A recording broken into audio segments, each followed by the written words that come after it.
우리는 세상 사람들과 같은 그러한 길이 아니라, 그러한 삶이 아니라 우리는 사명의 길을 가야만 될 줄로 믿습니다. 그러면 여러분, 이 사명이 무엇일까요? 사명은 영혼을 구원하며 또 하나님의 나라를 이루는 것입니다. 하나님의 모든 계획, 하나님의 모든 관심, 하나님이 하시는 모든 일은 다 초점이 여기에 맞춰져서 이를 중심으로 하여 모든 일들을 하나님이 이끌어 나가십니다. 예수님이 이 땅에 오신 것도 바로 영혼 구원, 하나님의 나라 건설을 위해서 예수님이 오셨잖아요. 12 제자들을 세우시고 그들에게 그와 같은 엄청난 은혜와 능력을 부으신 것도 바로 영혼을 구원하며 하나님의 나라를 이루기 위함이시잖아요. 마가의 다락방에 120명이 모여 기도할 때 하나님 그들에게 성령을 불같이 부어 주십니다. 권세와 능력으로 충만하게 되어지잖아요. 무엇 때문인가요? 바로 성령을 통하여서 영혼을 구원하며 하나님의 나라를 이 땅에 이루기 위함이시죠. 하나님이 저와 여러분 한 사람 한 사람 불러주셨잖아요. 그래서 저와 여러분에게 이처럼 신령한 은혜를 부어주시고 우리를 거룩하게 하시고 말할 수 없는 하나님의 은혜와 사랑을 부어주시고 그리고 온갖 은혜와 복을 주십니다. 무엇 때문인가요?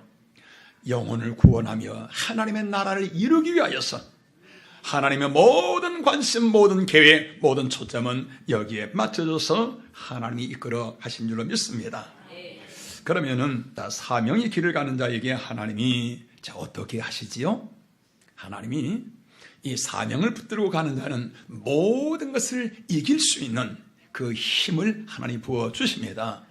하나님의 나라를 이루기 위해서 하나님의 백성 영혼들을 구원하기 위해서 사명의 길을 가는 자는 이처럼 하나님께서 함께 하시면서 그 마음의 말로 표현할 수 없는 기쁨과 평강을 부어주시면서 하나님이 지켜주시고 길을 인도해 주시는 것입니다.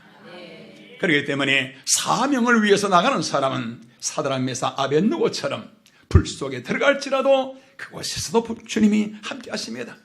요나처럼 깊은 바닷속에 빠져 들어갈지라도 그곳에서도 하나님이 함께 하시고 사도 바울처럼 감옥에 들어갈지라도 하나님은 그곳에서 함께 하시면서 어느 곳으로 가든지 어느 누구든지 이 사명의 길, 하나님의 나라를 이루기 위해서 죽어가는 영혼들을 구원하기 위해서 나가는 그 길은 바로 우리의 길이 아니라 바로 주님의 길인 것입니다.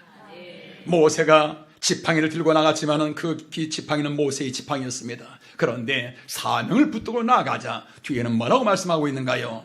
그 지팡이는 모세의 지팡이가 아니라 따라하십니다. 하나님의 지팡이. 할렐루야. 그 지팡이에 무슨 능력이 있습니까? 그런데 사명을 붙들고 나가다 그 지팡이는 하나님의 지팡이가 되어지며 무슨 뜻인가요? 하나님이 모세를 붙드시고 쓰신다는 것입니다. 모세는 하나님의 사람이 되는 것입니다. 할렐루야. 바로 이처럼 사명의 길을 가는 사람은 하나님께서 발걸음마다 함께 하십니다. 이 사명의 길, 여러분 이 길은 고난의 길입니다. 이 길은 눈물의 길입니다. 그러나 또한 이 길은 승리의 길입니다. 영광의 길입니다. 모든 영혼들을 살리며 내가 살아나는 바로 생명의 길인 것입니다.